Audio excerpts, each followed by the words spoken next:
As you can see, I am recording.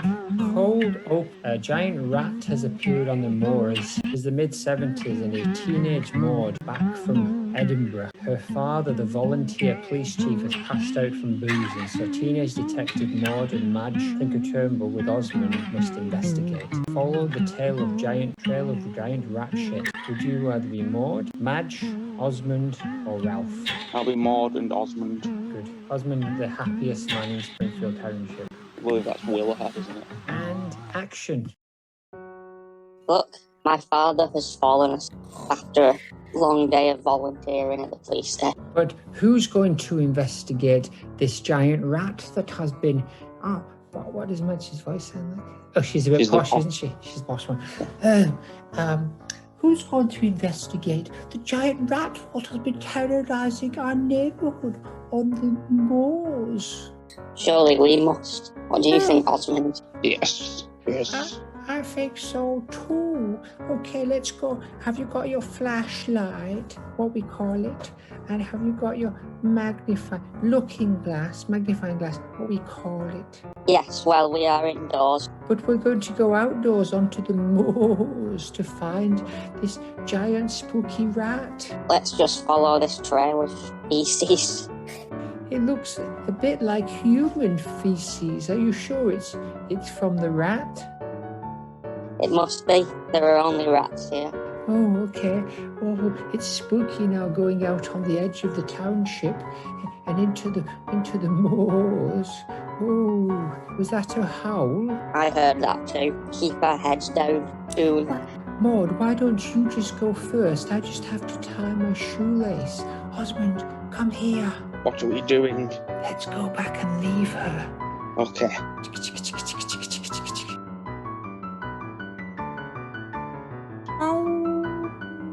Janet?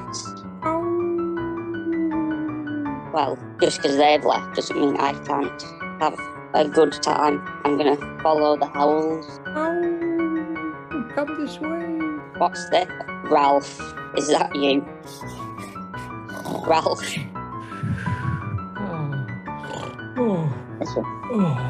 Marge, what are you doing? Maude. This is a lot of cider and a lot of corpses. Oh, I've done a terrible thing. What did you do, Ralph? Who did you rat? Goody, it's a goody cast. Wintry evening. Yeah, the crime of witchcraft. The Wickham boss fire it up. 'Cause she's the goody good man. She's a medieval Maude happy. She's not getting into any carnal business, so you best stop your dirty mind. It's the goody goodman, Maude, Halloween tree, Maude of horror, too spooky. Woo. But first, a disclaimer. This episode is super scary. If you are children, or if you have children, lock them away and put something in their ears and eyes. Good morning and welcome to Demons, Donkeys and Dollhouse Takeover.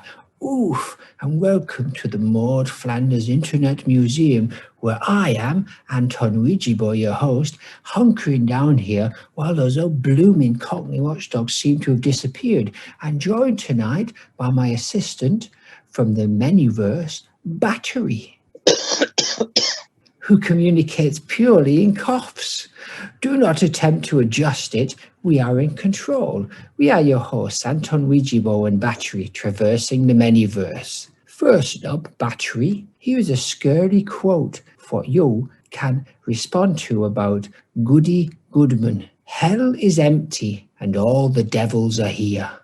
That I see that applying to Springfield accurately. Most of the town are devilish in some way, even Maude. And I like that you're doing the voice. Yes. What voice does Battery have?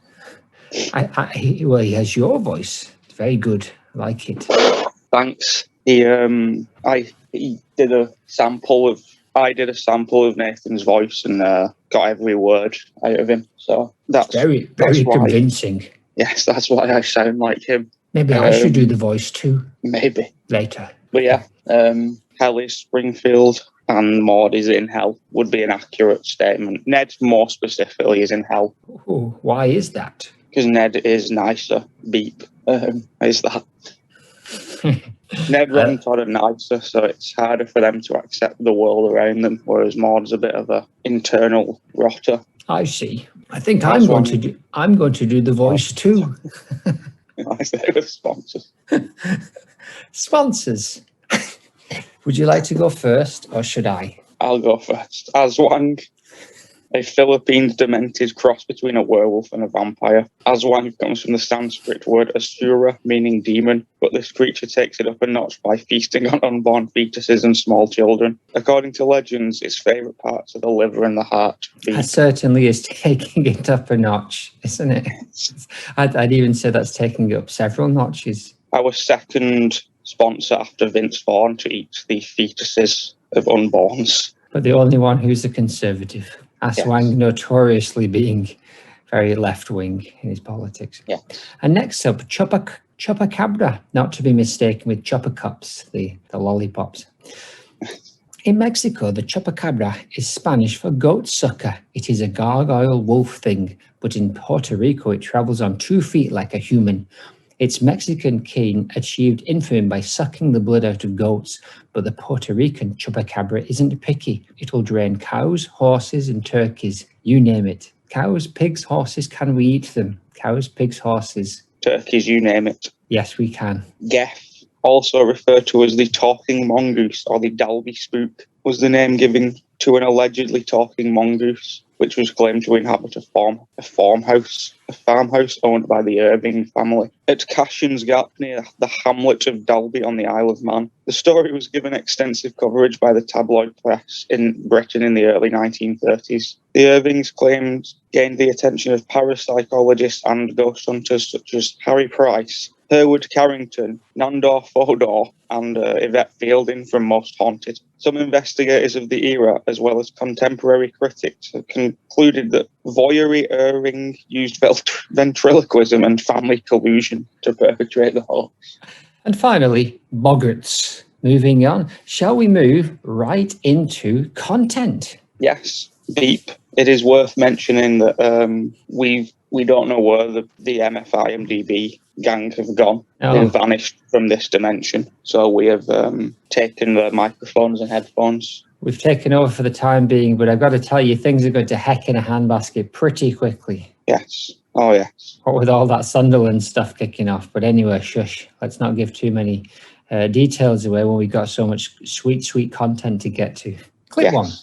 It is 1649 AD and a windy, windy wintry evening in a little village. Salem, I ask. Snake is in the stocks, and Quimby is saying, "You are all hereby found guilty of the crime of witchcraft. Agnes, Luan, and Hoover are tied to the stake, and the crowd of village awaits. Angry mob, an angry Mo. I sentence you hags to burn at the stake until you are deemed fit to return to society."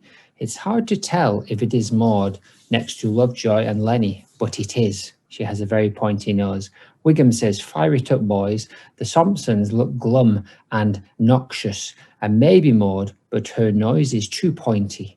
Lou and Eddie start to set the fire. Medieval Maude is very happy. Ha ha, says Nelson. Yes, several things going into this. I would argue that this is Maude's biggest story appearance, possibly ever. Definitely in Treehouse of Horror, but she's the driving force behind several things that happen in this short that wouldn't have happened if it weren't for Maude, especially towards the end. But it is difficult to, once you get rid of the hair and the outfit, her and Edna, aside from the nose, just interchangeable in this entire episode. You can't really tell which one's supposed to be which, or whether it's just supposed to be a different third woman that we don't know. True. Her nose is very pointy. Is it normally that pointy? It's usually quite pointy, but Helen's usually the one with the pointy face. Yeah, we don't see Helen at all in these clips. Has she already been burnt? No, that is strange. Maybe it's something to do with the. Are they Catholic?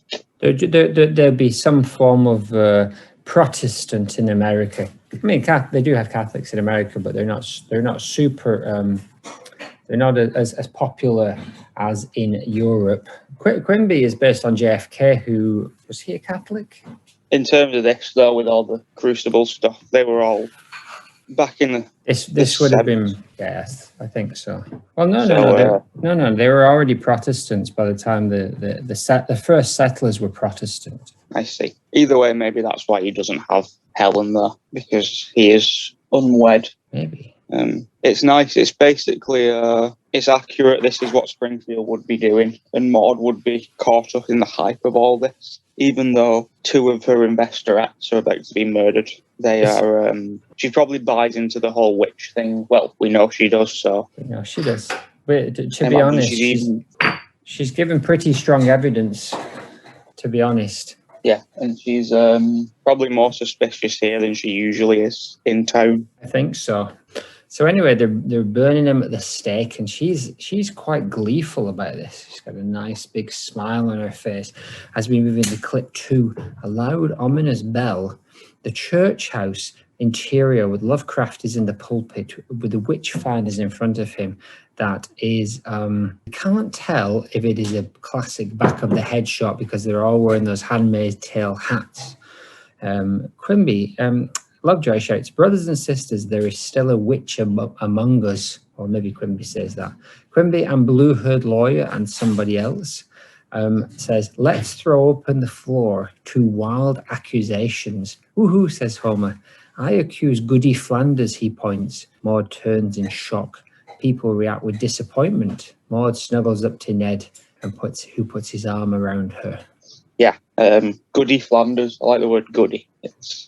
I'm assuming it was just a historical thing, but that's directly from the Crucible, isn't it? Oh, is it? Yeah, they're all the women are referred to as Goody. It's basically like Mrs. Interesting. Goody, whoever. So that's why they keep calling her Goody Flanders. Ah. So it's not her nickname specifically. No, it's all because one of them, I might have cut this out, but they say something about Goody Bad Wife, and they say we already burned her after this. You should keep that in. Yeah, so it wasn't about Maude, unfortunately, and we had 7 clips to get through. Oh, so don't anything worry. That, wherever she's not present, we aren't interested. That's more of a Nathan and Brendan situation. Oh yeah, even they would be not that interested in anything that wasn't directly Maude related. Not with so much goodies to choose from in this Goody Goodman cast. All of the goodies. Why are they so disappointed that that Homer's pointing at Maude? Do they think it's just too obvious? Yeah, I didn't think it was disappointment so much as them all disagreeing and saying like, no, it's not her. Like, that's too much. That kind of makes sense. So I just think the rest of the town are thinking, no, it's not. If it's anybody, it's not Maude, which is nice. It is nice, isn't it? Why do you think she's so far above suspicion in a time when nobody's above suspicion? I'd like to think that he does this weekly. I guess so. They're just used to, until he comes up with something significant proof-wise, they're just going to keep ignoring him because she hasn't given off any implications that she is a witch from the sound of everybody else disagreeing, and it's just Homer. What was historically horrific and interesting in all these witch things was just how completely unreasonable and unfounded all of these accusations were. Yeah, they could be for anything, which we see in a second with a different goody. But Marge, no, the normal one, Maude, just doesn't. She doesn't read witch in the same way that Marge doesn't either. But Maude keeps her mouth shut. There's every chance she is a witch. We don't find out in this episode that she is a witch, but there's nothing to say that she isn't. No, it was the. I was actually waiting for the old reveal because I didn't really know the details of this story. I remembered that Marge was a witch, but I didn't really remember much else. I didn't see this. This must have come out. It's season 9. So this is roughly where we were up to anyway. We would have covered this in season 5 if we weren't saving it for Halloween anyway. I think that I didn't see this until I was about 18, and it must have come out. It being so scary. I know. It must have come out about 8 years before that. So that's quite good that I got a bonus Maude that I didn't. This was back before the internet existed. Not really. Or a Maude but, too late. Yeah, there wasn't a lot of... The Simpsons wiki was pretty bare back in 2007. Pre-internet. It was just a small sheet of paper in a lonely man's room. Exactly. So when I eventually got the season 9 DVD, was the first time I saw this episode. Does it have commentary? Do they all have commentary? Yes, as the barely touched upon Maudehouse commentary. I wonder if Season there's 8. any commentary about this episode specifically Maude related. Well, that is the plan that hasn't really gone anywhere for a while. But I was listening to any commentary of the episodes that she's in to see if they mention her, and quite a lot of the time they don't. Like the pretzel episode, and the hurricane episode, that she's like central, and they don't even mention her by name. She isn't discussed at all. So it's slim pickings. But when they do, I know there are some. And according to my Instagram from a long time ago, there's a screenshot from the commentary of them saying they regret killing her off. We all regret that, don't we? Yes. Spoilers. But still, clip 3. Marge. May I just... Yes, please I remembered my point. Homer's just seeking glee.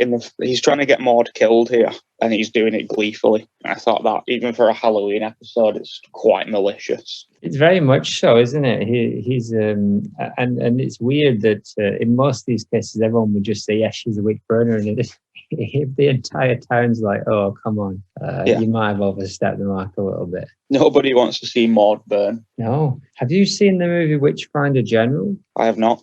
That's a great movie. Is she in it? Maude is not in it. No relation. It's a shame. I will watch that, as I like horror movies. I also do. Clip 3. Marge has stood up and says, this witch hunt is turning into a circus. Mo stands up and says, deadpan, she's the witch, and points. I thought it was very funny how they did that. They all said, yeah, including Angry Maude and Neddy. Skinner says, I was just about to accuse her. Marge says, this is crazy, I'm not a witch. Edna scoffs, ha, then how come your laundry is much whiter than mine? Oh, I've heard enough. Burn her, says Mo. Angry, furious Maude next to Lenny with her fists shaking. Maude's fist pump. Burn her. Quimby calls for order. People, let's not turn into an angry mob, and everyone sits down immediately. That would come in handy in regular Springfield. A little bit of a call for order, yes, against the weekly mob. And it's nice to see a little bit of a Holy Rollers reunion in terms of them protesting here. Helen might be one of these women, who knows? There's like 3 women in this season. I can't tell which one of them's Maude for most of it, unless she speaks or it's close up. Shoddy. Yes, Maude and Edna are wildly interchangeable here. Maude does the best in this scene, and Skinner's back on board with the Holy Rollers, like the burlesque house. Nice. I think Maude here doesn't... Let's just assume she doesn't like Marge here either. So not only is this sort of a quick revenge for Homer just having picked her, she's like, well, I'm gonna pick your wife then. But also, this is like Maude's best day probably, because she's too conscious that she can't accuse Marge of being a witch. So she's just been waiting on someone else to do it. And of all people, it was Moma. Moma just looking out for Maude, looking out for Goody Maudman. This would be a good way to deflect the fact that you were a witch as well. Oh, yes. Pointing those fingers. Yeah. So there's every chance we could have, well, in our season 7 cold openings, Witch Maude and Mo could be teaming up on this town and doing all kinds of stuff that we don't know about. I'm all up for that. That's the kind of shenanigans that I'm all about. Yes, I do like the design of this episode as well. I like the courthouse and I like the way they all look. It's all very dull and grey. They captured the mood very well. Yeah. Given the Hammer horror vibe. Yeah, and just sort of, well, it's just directly the Crucible, isn't it? But the goal with The Simpsons at the start was to make them that colourful that if you were flicking through the channels, you'd stop on them. And they're comfortably into season 9 now, so they don't have to do that anymore. So we see a lot of greys and browns and dull colours that Maude would probably love. Have you watched the Crucible movie, the 1996 one with Winona Ryder in it? I have not.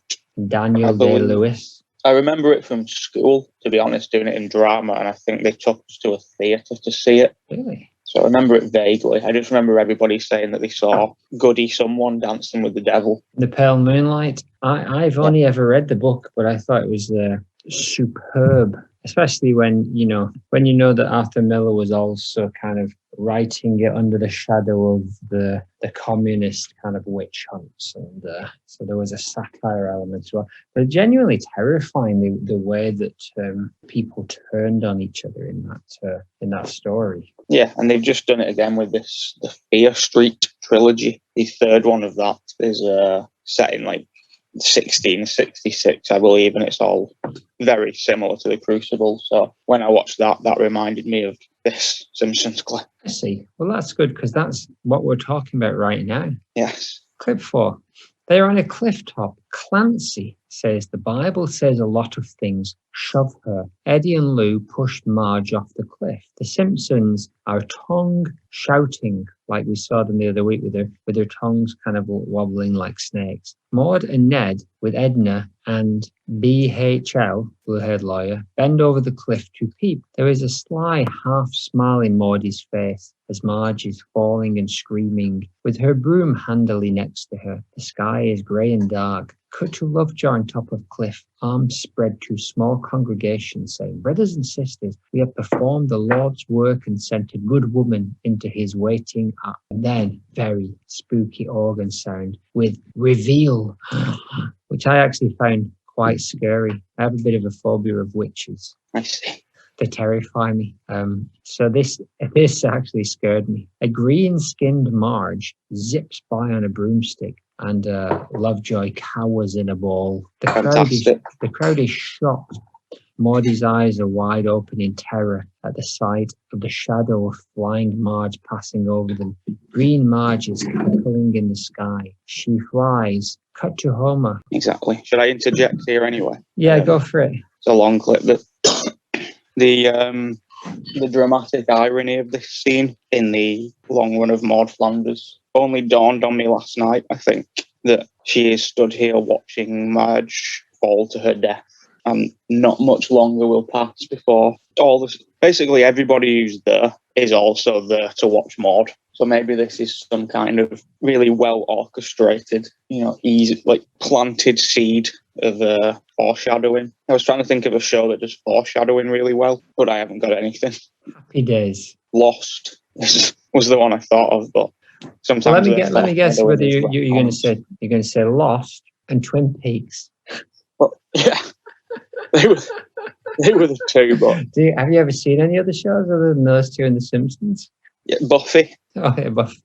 But nobody knows that, so you can't talk about that. I've seen plenty of shows. I just don't remember them very well. None of them are as striking as Buffy the Vampire Slayer. Exactly. Are you still being followed by the teenage FBI? Yes. There is an episode of that that's entirely foreshadowing that I just remembered, though. So maybe it's like that. Maybe it's like Whedon without the controversy. A clean Whedon. Yes. Clean. Yeah.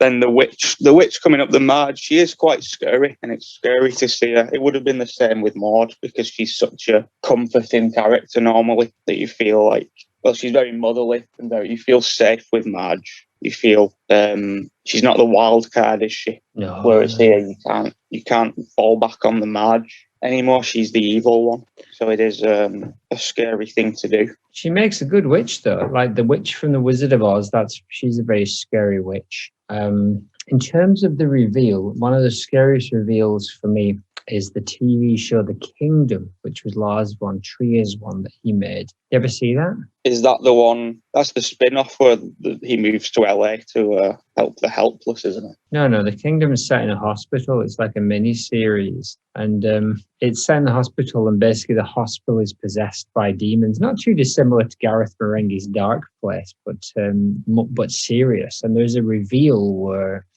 somebody realizes that one of them is like basically working for the devil, and so they sit them down and start doing a word association game. And it starts off really simple with like, oh boy, oh girl, and he says something like master, and the person says Satan. And then there's just this kind of like, and there's just this reveal that this is the person, and they've been kind of tricked into saying this. And I just got a shiver down my spine even when I said that. But I remember watching that, and it terrified me, because you just were not ready for that reveal. This reveal is not as good as that. This reveal is a little more obvious. This reveal is one that you saw. I can't really remember, again, because I didn't see it younger, so I probably went into this knowing the plot. But I can't. It's called Easy Bake Coven. I should bring that up now. Oh, yeah. And I don't think you were supposed to think Marge was a witch. So it is when she does come up, because they leave a good amount of time in between her falling and flying back up, like Lovejoy begins his eulogy. So if it was now, it would have been instant. She does have a broomstick in her hand. There is a clue. Yes, when she falls. She does have the Well, witch's flying device in her hand when she's thrown to her death off that cliff. Maybe that's just part of the bargain. It's also, I don't know why they didn't burn her. There isn't any reasoning for them to push off a cliff after the other 3 witches were burned, and then Maude has made a point of saying burn her about 3 times. Yes. Harder to get out of though, right? With the old burn, although they did that pretty well in the Scarlet Witch thing, right? Yeah, you don't have to burn. Don't have to. But no, it's a good story for the Simpsons to address, and it's a good female-driven story, which doesn't happen very often, especially in the early days. They do strip out. Well, obviously this is a comedy show, mostly based on children, which is why they do strip out the dark elements and the moral of the Crucible, and they just keep its kind of surface issues, right? Yeah. There's none of the moral quandaries that are at the center of the original. No, I would say it takes a turn away from the Crucible here. We've basically covered the entirety of the Crucible. I don't think there was a part in that where she started turning people into gophers, and she turns Lou and Eddie into the Tooth Fairy, and Eddie into I can't remember what Eddie is, but like a bear or something. I don't think those parts were. I think they've added those themselves. They were not in the original Crucible movie with Daniel Day-Lewis. I believe one of the Buffy actresses is also in that movie. Well, that's good. Cut to Homer. Okay, let's not jump to conclusions, he said unconvincingly. Maude, with big eyes and big eyelashes, does not move one whit. Bart says, well, I'll be a son of a witch. And Marge says, that's right, with her fists clenched. I'm a witch. I'm the one who withers your livestock, soured your sheep's milk, and made your shirts itch. Hey, you destroyed my turnip crop, shouts Clancy, with a worried Maude from a bird's eye view with a very pointy nose. Impossible, says Clancy. We burned all the gophers. Oh no, Marge says, that was gophers. And Clancy says, impossible, we burned all the gophers. Not all of them, Marge says, blasting him with a green ray. Maude, hand to mouth, looks shocked as Clancy becomes a giant gopher. Precisely. That line did confuse me, and still does, because that it's not really worth delving into things this deeply. But does that mean that she's been turning him into a gopher nightly? Because otherwise he would still be right that they got rid of all the gophers and now he was just a new gopher. So there would have been a time where there was no gophers, so nobody would have been destroying the crops. So has she been turning him into a gopher to destroy the crops, like over time, or was this just another blunder? No, I think your description is really the only explanation for this. There was obviously a period of time when the gophers were attacking the vegetables. The town got together, and hopefully one day we'll see that episode. The town got together, eliminated the gophers, probably quite brutally. Then he say burned them. Burned them. Oh, I made that up. Probably murdered them first, with maybe even ripped them apart with their bare hands, then took them out into a big gopher pile and burned them. And of course, the real twist in the tale would have come had they caught Clancy and burned him, only for this to transpire that Marge Witch had been turning him nightly into a gopher. Precisely. And what a story that would have been. It sounds exactly like a spin-off that we are hopefully going to see in season 42. I hope so. But Marge is now a witch. I did that to avoid a ka-ching because I was supposed to say Maude. Maude, at this point, let's assume that they have the same relationship that they do on the regular Springfield. Let's imagine that relationship for Maude and Marge just continue. She's got to be thinking like, oh dear, at this point, Maude. Oh dear, indeed. Why She's got to be up there on the list of enemies. Like, most of the Investorettes are dead. We don't know what hell it is. So Marge... That was wrong again, but we're going to go with it. Marge is just aiming for Maude, surely. Is Marge a witch? Yes, Marge is a witch in this story. So Maude's Maude, in seeing trouble. this unbridled power in front of her, she's got to be thinking, we need a plan here. Have you seen the Polanski Macbeth? Is that the space western? No. Roman Polanski, disgraced producer, he made a version of Macbeth in the 70s, which is great. Very spooky witchy, very spooky. Cinematographical nonsense. Roman Polanski. Yes, I'll add that to the list along with the vampire film that you said or something. And the witch film with the WW. No, I said Witch Finder General. That's great. Oh, yeah. But then the Witch movie, the Dave Eggers film, I couldn't even get to the end of that. It was so scary. I need to watch that. I've got it on a list. The problem with that film, and this also happened in Game of Thrones, and it's unfortunate for this man, but he, I don't know the guy's name, but he's in The Office, isn't he? The English Office as Todd Parker. Is he called Chris Finch? Oh, yeah. And unfortunately, I can't see him in any other movie or role without seeing him as that guy, because he's just got the same like northern voice. And he's like the lead guy in that, the witch with 2 W's, 2 V's. That would have helped me, though. He's also in Game of Thrones playing a very serious character, and it takes me straight out of it because it just looks like he's still the same character from The Office, but just sort of that character is acting like someone else. Yeah, it is him, isn't it? He's very good, actually, though. He's very good. I just think about that. I just think of him throwing the shoes off over The Office, thinking that will be his solution to anything in any film he's in. He did not solve the witch conundrum by throwing any shoes at anyone. That's a shame. It's grim. It's grim. I watched it just before I went back to live in the woods for 8 weeks a couple of years ago, and I didn't sleep the entire summer. Wonderful.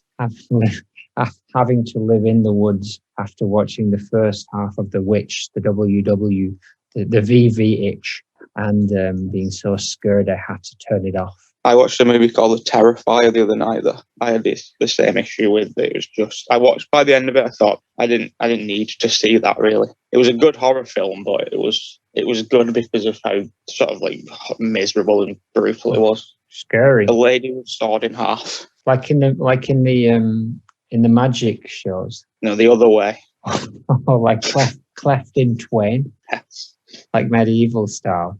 It's horrible. Oh, that's not good. Yeah, no, that's something that Maude would not like. I started watching Saint Maud last week, but I fell asleep after 10 minutes, so I'm going to get back on with that today, I think. I had the same issue. I watched it purely for the reason they were going to be saying the word Maude a lot, and that didn't hold up after like 20 minutes. So it's supposed to be one of the best horror films of the last few years, but I'll give it another try.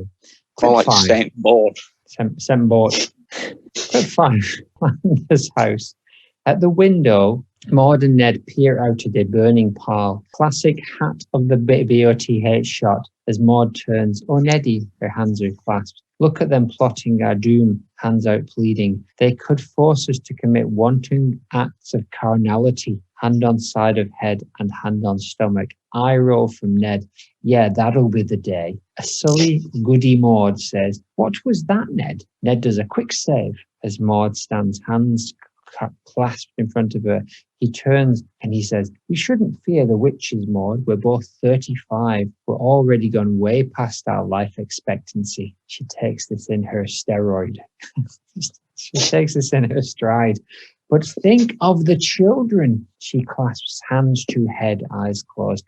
I've heard witches come to your house and take your children away to eat them. We zoom out to see that the Bouvier witches are peering at this through a cauldron, a steamy green smouldering cauldron. Patty and Selma says, eat their children. Geez, we were just going to swipe their shoes. This is a wildly big scene for us to unpack. It has more meat than a Christmas ham. Than a meat pie, than a Wigan kebab. Exactly.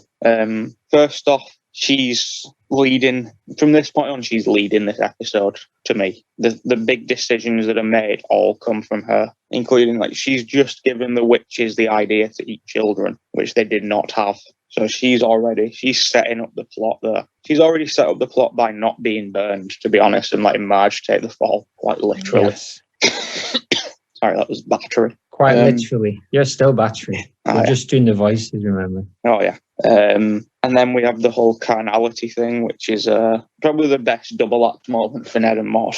In terms that to me seems like they've broken character and they are acting just like if the Trace of Horror world was how we've talked about this, The Simpsons being like a filmed show that they're aware that they're being filmed. Surely that means the Trace of Horror would be like plays basically that the town are doing. And this seems like Ned and Maude just broke character for a second.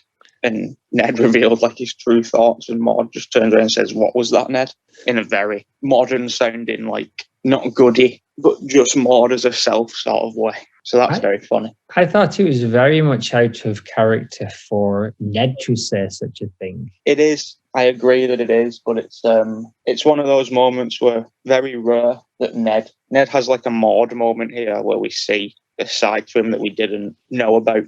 It's sort of an under the radar feeling, but it could just be this specific Ned. But I do like the idea that it's real Ned and they've just broken character and Maude's just discovered. This is an argument they'll have later when they've taken off all the... And they throw down the thing, what was that, Nedwood? Yeah. The hell did you just say in front of everybody? And then we get the non-canon revelation that she's 35 years old. Non-canon indeed, because we know that Neddy is not. At this point, they haven't said that he's 60. So still is, though. I think we are supposed to believe, given that Homer and Marge are 36 and 38, I think this is them saying that Ned and Maude are 35 in our real world too, which I don't believe because I don't think Maude's only 35 years old. Her oldest kid is 10 or 11, so that would be about right. It would, but I see her as early 40s. Any evidence to back this up? No, but I don't think there's only 4 years between me and Maude. You don't think that Maude Flanders is 13 years younger than me? Probably, no, actually. I'd say. So I'm going to stick with Ned's 60 and Maude's 40. I'll give you that, even though it is based entirely on nothing. Yes. What's the shoes line? Because that's not funny. So is that a reference to something? No, I don't think so. It's just not a funny line. I think it's just what they were going to do wasn't that bad. And then Maude's given the idea to do something horrific. I'd like them to make that a little clearer. Maybe how you just said it would have been much clearer for me, the audience. Yes. I don't mind it. I think it's fine as far as season 9 jokes go. So anyway, that seed has now been planted, and we heard Maude say, "But think of the children." The line which up until now we were very firmly planted in the mouth of Helen Lovejoy, which I think may have been a somewhat of a mistake on their part, in that maybe the writer of this just assumed that was just kind of forgotten, thought, oh, that's what Maude always says. Either that or it is Maude referencing Helen, which just feels a bit too specific for us. Too on the nose. Yeah, and who knows, maybe Roswell improvised it because she knows these women so well now. She knows them like the back of a hairy hand. And my last point about this clip is I think this is the first time Patty and Selma have ever interacted with Maude. Yeah, I'll give you that. I don't think they have at all. There's no reason for them to. I don't think we've discussed Patty and Selma at all, really, in 50 plus episodes. No. Because they just haven't. They live in a different... Considering there's only 10 women in the town as well, Patty and Selma are never really included with those women. They're very isolated. They don't really interact. We've talked about her only during the Disco Stew episode, right? Yeah, Selma married him briefly. But Patty and Selma will have their day. surely. So there's a Kindle book called Easy Bake Coven. For Celine Warren, being a witch is no big deal. She dabbles in harmless magic with her friends. So someone decided to actually write a book called Easy Bake Coven, and you can buy that on Wonderful. the Amazon by Liz Schult. What I really want to know is, did Ian Maxtone Graham write Easy Bake Coven? He did not. I've just Googled this. It was. Who did? I will tell you now. We just had it and then moved on to a different thing. Ned Goldreyer, I believe. I believe that too. One of the best Halloween episodes ever, also, by the way, because it also has the Omega Man and the Fly parodies. Those are both great. And the original Omega Man movie, which was also remade as I Am Legend, they've done 3 versions of that film, and all 3 have been great. Although You blew it up. What was the third one? the original one was called... what was the original one called? It is Charlton Heston, though, isn't it? The Omega Man is Charlton Heston, but there was one before that. Damn dirty mutants. 1964, The Last Man on Earth with Vincent Price playing the main I was going character. to say The Last Man on Earth, but I thought it was just that TV show with Will Forte. Last Man on Earth, great film, cheesy, and then Heston does the Omega Man, which is absolutely awesome. And then I'm Legend is pretty good. The fun fact about the show, The Last Man on Earth, he is only the last man on Earth for about 20 minutes of the entire show. What's that? Is that the new one? Newish. I think it's ended now. I think it had like 4 seasons. I watched some of it, but it's called Why the Last Man, right? Or are you talking about a different one? There's a TV show called Why the Last Man, which was a comic book. No, not that one. Just a comedy vehicle with Kristen Shaw and Will Forte. Oh, I don't know anything about that. No, you wouldn't, and probably shouldn't. And I'm going to Google Will Forte. I don't know who he is. He's that guy from Stuff. Clip 6. He's a poor man's Sudeikis. Classic BOT headshot. Knocking on Flanders' door. Who is it? Witches, they say. Goody Maude timidly says, what do you want? Looking excitedly. Okay, come in, says Neddy from behind the door. He comes out and he says, look at this, with a crucifix. Selma says, oh, please, like at the 90s, as she pushes Ned out of the way, entering his house. A worried Maude face has Rod and Todd. The witches open up their sacks. Now make with the kids. It's very funny how Rod and Todd glumly just walk over and get in the sacks. Don't blame yourself, Daddy, they say as they close up the sack. You did everything you could, says Rod from inside the sack. What about Maude? They don't give her any props whatsoever or any comments. The witch's turn. I'll interject now. She's not thought about by the kids here at all, is she? Ned's delivery is great. Very over the top. Melodramatic Ned stuff that we have come to expect from Harry Shearer. I like Maude's still letting Ned deal with things for now. He's still trying to be the typical man of the house and handle this situation. But TMOH. Yeah, he goes into his first idea with too much confidence and doesn't have a second idea. Is the problem. No plan B. When you've got a crucifix against, evil, it works, right? But this is dismissed without any explanation as to why it doesn't work. Yeah, no, it doesn't. Crucifixes don't work on witches. That's not a thing that happens in vampires. Fiction. Just vampires, I think. Pretty much. Satan probably doesn't like them. And the Lost Boys, you have to invite them in. But witches, they don't really have any of those rules, right? No, witches can do what they want. That's why they're so terrifying to the town. Maude's taking this in a stride, though. And I think Rod and Todd must blame her because they don't give her any comfort. Bear in mind that they all now think this is the last time they're going to see each other. And nobody says bye to each other. And at no point do they acknowledge that Maude's involvement in this is playing any part whatsoever. Yes, and I do think it's very cute that Todd's already tied up in the bag, and he really sadly says, "You did the best you could." I thought that was Rod. No, Rod's the tall one. Rod is the tall one. The witches turn and leave with the kids in the sacks. Maude, very glum, clasps her hands to her chest. Ned at her shoulders. Maude, Do something. Ned just 100% puts it now on Maude.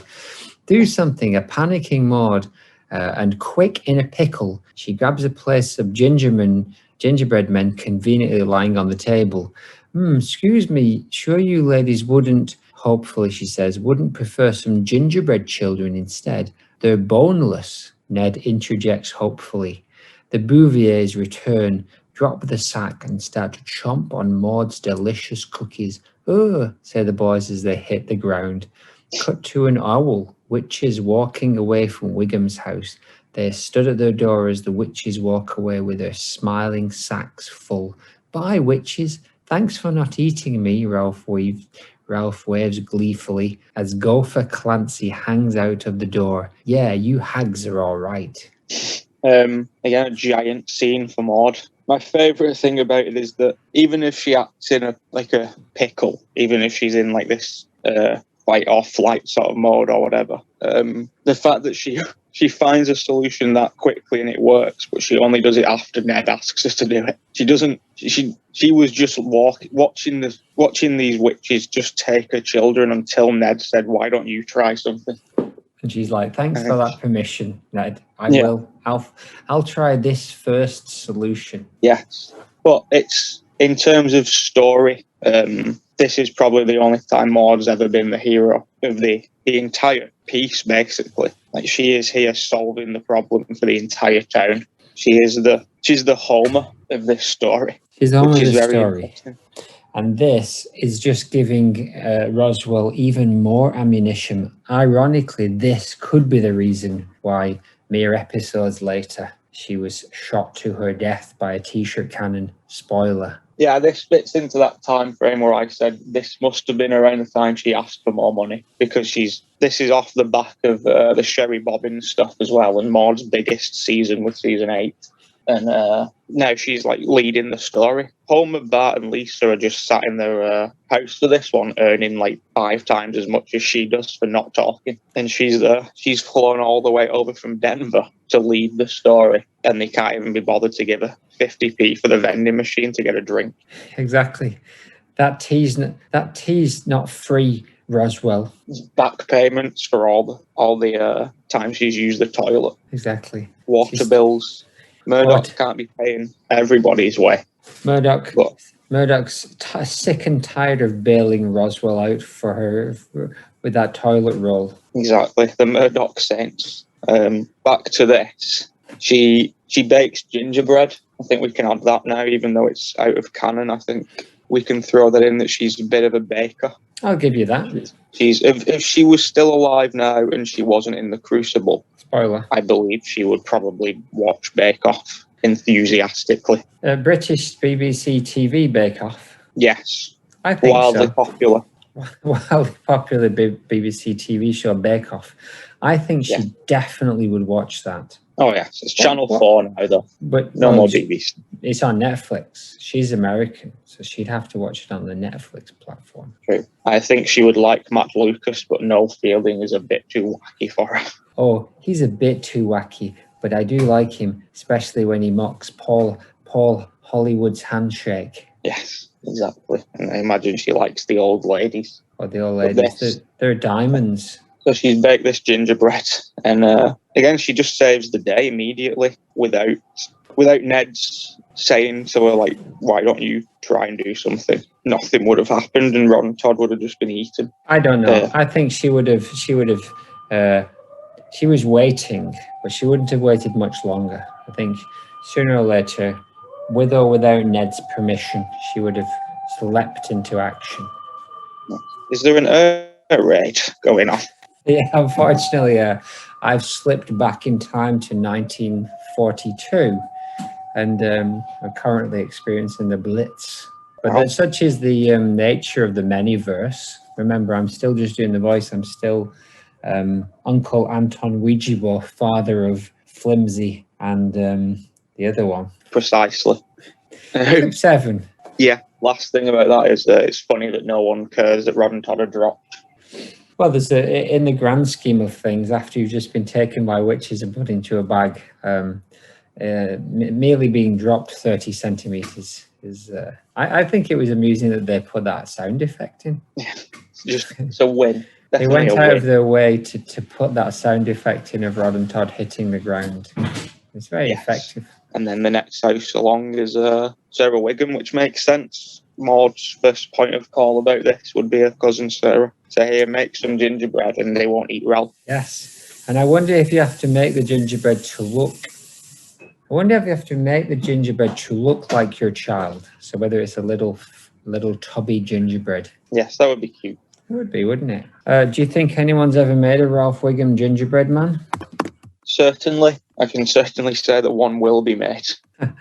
I'm looking now on the internet. Doing a lot of internet searching in this episode. There's a whole lot of fun gingerbread people, but I don't see a Ralph Wiggum. That's unfortunate. I do. Here we go. Ralph Wiggum Simpson's Heart Donut Collection. So well done, Cookie Connection. Those are cookies. You guys are all right. You guys are all right over there at Cookie Connection. Clip 7. 1 year later, the inhabitants appear. All the children are dressed in costumes, and we see Lisa is a Native American. Maude is a nun, ? Ned is a shepherd. His kids are sheep. Homer is Princess Cashmere, and he throws a snot ball at a door. Magagi is a cute bear. Yes. The context here is that they've gone on. Maude's invented Halloween, basically, from giving these gingerbreads to the witches, who then go to every house for a sweet thing. It then became they say something like, it wasn't long before this annual holiday became a yearly tradition. That's a good line. Yes. And there's something about Selma gets a caramel cod from someone and says, I got a caramel cod. It's a very funny delivery. But yeah, this leads to the invention of Halloween. I can't remember how the costumes come into it, but Maude created Halloween. Well done. I mean, this is only one of the many verses, though. It's not canon, but she did a good job. She saved her children and invented the funnest celebration of the year, unless of course you're a killjoy, who hates Halloween, in which case Helen Killjoy. Boo sucks. I've only ever had one trick or treater that got angry with me when I was taking the youngster around several years ago, and most people were very happy to give us trick and treats. In Germany, they gave us bags full. It was great, but in Wigan Town, I only had one person who came to the door and said, "Oh, you shouldn't be doing this. Oh, Jesus would be all about Halloween. He'd love it." Yeah, everybody likes a costume. Exactly. Jesus is a zombie. Well, let's not get bonkers here. We don't want to get in any trouble with the zombies by their nature are inconsistent. Christian church. Why is he throwing a snot ball at the door? What's that? I know. I thought it was like eggs or something. It's just the Halloween tradition of trick. I assume this is the trick part being invented. I guess so. Where Homer is. I assume he didn't get any candy, so he's punishing. But then it turns out to be their house, I think. All right, that would make sense. Does he then say "do"? I imagine he does. Why is Maude dressed as a nun? I just assumed she was a shepherd's wife, and that's how a shepherd's wife would dress. But in reality, it's like the 1600s, 1500s, 16s probably. It's in like 1640. So what century is that? That's the 17th century. Yes, that one. There's probably not a lot of access to costumes, so she's probably just thrown on her regular. She probably was a nun at some point in this world, and she was like, well, there's a costume. It make a lot of sense. Whereas Homer seems to have got a costume from present day. From an exotic dancer from the 20th century, so well done. And then this story ends with, for some reason, the sea captain saying it, and that was the story of the very first caramel cod. Nice. And there we go. That's all of the content. Took a long time there, but it was well worth it. Yeah, I knew this would be a big one to cover because she's front and centre for all of it, considering that it's about a 9-minute episode as well, compared to probably less, probably like 6 minutes in total, but we squeezed it like 11 it is. Nice. Squeezed it till the Maude ran down our leg. Yes. We are. I'm going to give you the name of 3 members of the Goodman clan, and you have to tell me non-canon what unfortunate fate befell them. I am going to give you the name. So my first one is Morgana Huntington. If you remember, this is Maude's cousin, who sells T-shirt cannons and is currently in Mexico. Yeah. She's magical as well, but we don't know yet. A drive-by. She was on the corner. She was on the corner of the Mexican streets selling words, and she was drive-by'd by 50 Cent. I once had a kid in my class who made a PowerPoint about 50 Cent at the height of his fame, and it was 2 slides long, and the first was a picture of 50 Cent, and the second one was another picture of 50 Cent that said 50 Cent was shot 7 times and died in the back of his car. I gave him an A, so well done. I remember that, because wasn't there also something that said he did songs called The Window Shopper and The Candy Shopper? Well remember. I think there may have been a third slide. I do remember. I remember them being shot and dying as well. It's very good. It's very good. All right. So how about Penelope Hydra Turnbull, who, as you remember, is married to Desmond Turnbull, who is Mitchell Turnbull's brother, who is Maude's grandfather. So Penelope Hydra Turnbull, sometime around the 1880s. How did she meet her maker?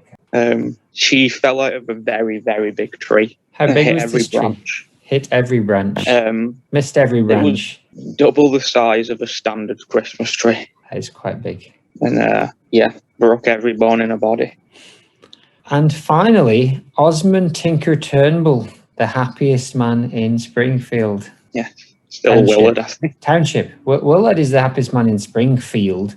Osmond is the happiest man in Springfield Township, or the saddest man at some point. He will do one of those things. He over a year, an enemy strips him of everything he has, and just mental warfare. So they kill his wife, they take his children, they burn down his factory. The point where he's at the end, Liam Neeson film. Basically, he's naked and singing to himself on the streets for probably about 6 months, and then one day somebody in a limousine arrives and in a nice suit and offers him the chance to turn everything around and get his life back on track. And so he agrees and gets in the limo, and he's garroted the second he gets into the limo.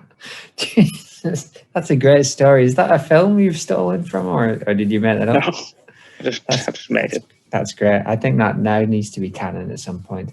Osmond Tinker Turnbull, the unluckiest man in Springfield Township. Precisely. Canon, just like Miles Morales. Precisely. I'm going to show you 1, 2, 3, 4, 5, 6, 7, 8 Maude Halloween arts. And you're going to choose just one of them to talk about, but you can put them all up on screen so these good people can see. But you only get to talk about one. So here's the first one. You should get a pen and paper and write down which one you want. Yes, just remember. I will remember. There's one. There's number 2. There's number 3. There's number 4, which I think we might have looked at last year because I made a comment on this a year ago. There's number 5. Not very Halloween-y, but amusing. There's number 6. Very good. And there's number 7. And there's number 8. Nice. Which one are you interested in? Number 6. This one? This is made by Ballroom Blitz, double O's instead of Ballroom. And he says, Ghost Maude, I was originally going to put a massive rant here about my opinions on the episode where she dies, but I'm not even going to bother. I will just sit in my notes. It will sit eternally in my notes app, unseen by anyone. And then Victor Goff 21 replied with, perhaps, I am interested in your rant. As am I. Not really. I'm interested in anything pertaining to Maude, except for the movie Saint Maude, it turns out. Which I will watch it in about an hour. So, come on. Tell me about this picture. What can you see? It's Maude in her kind of ghost form, kind of. Well, she's got like a ghost tail and then regular clothes, and she's painted in the greenish ghost hue that we've seen her in before. but it looks kind of 3D. I thought initially it was a sculpture, but then I realised I would have seen it many, many years ago if it was. We're bringing back Busty Yeah, this Halloween. BBB. Yeah.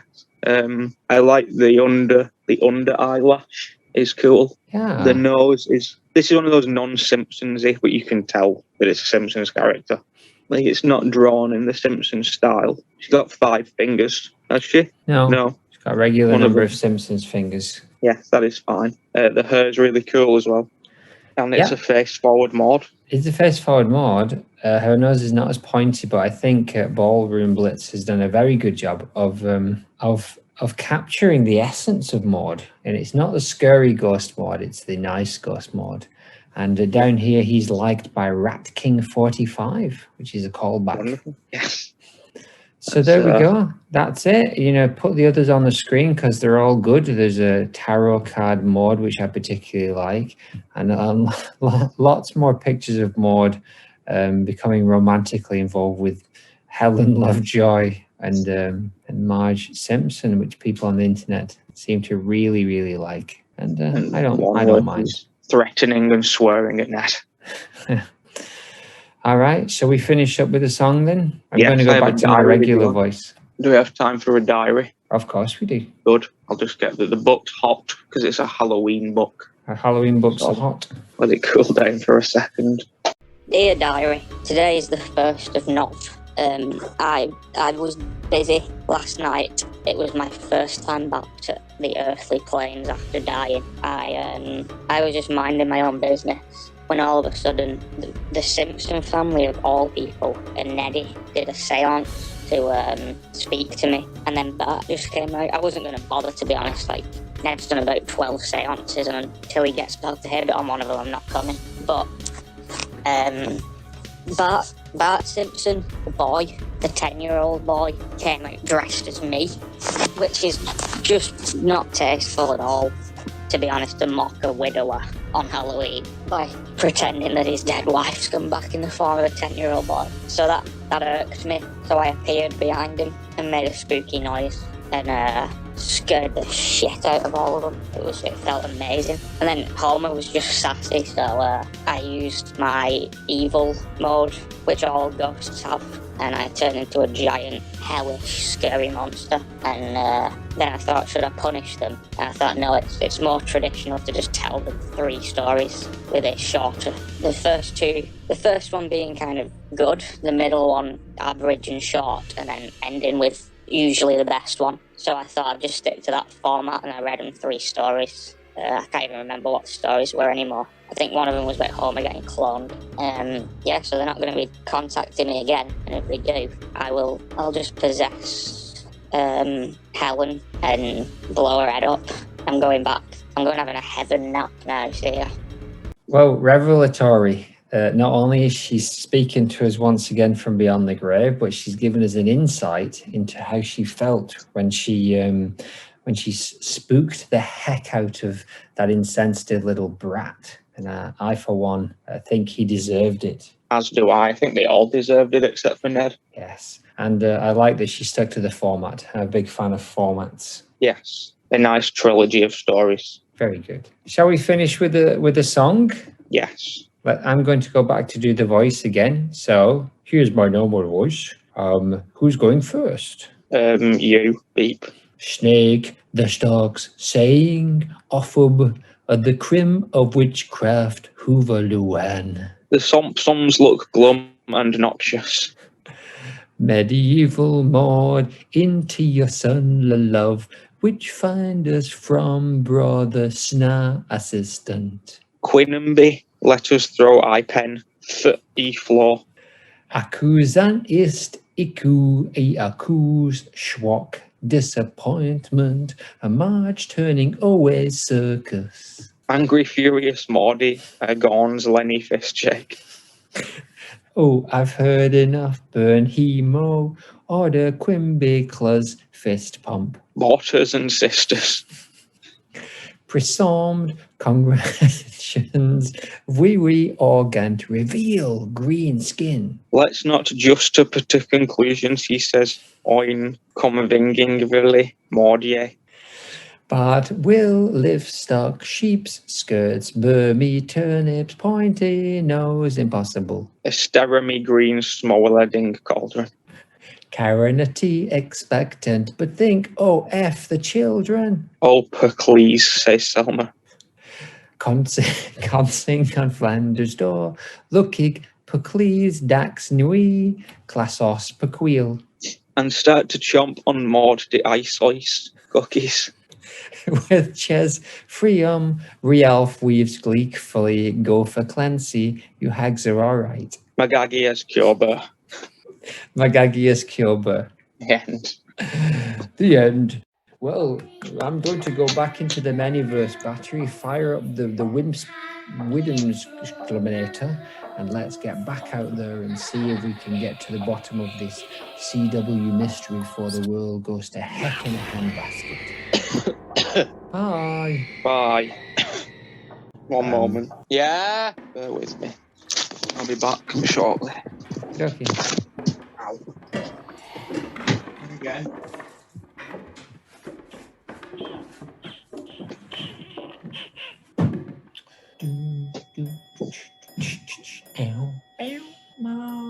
It's Maude Midcast. We're waiting for Zaz to come back.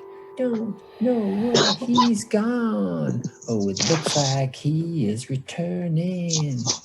Hello. We now resume your broadcast. There was a squirrel in the garden.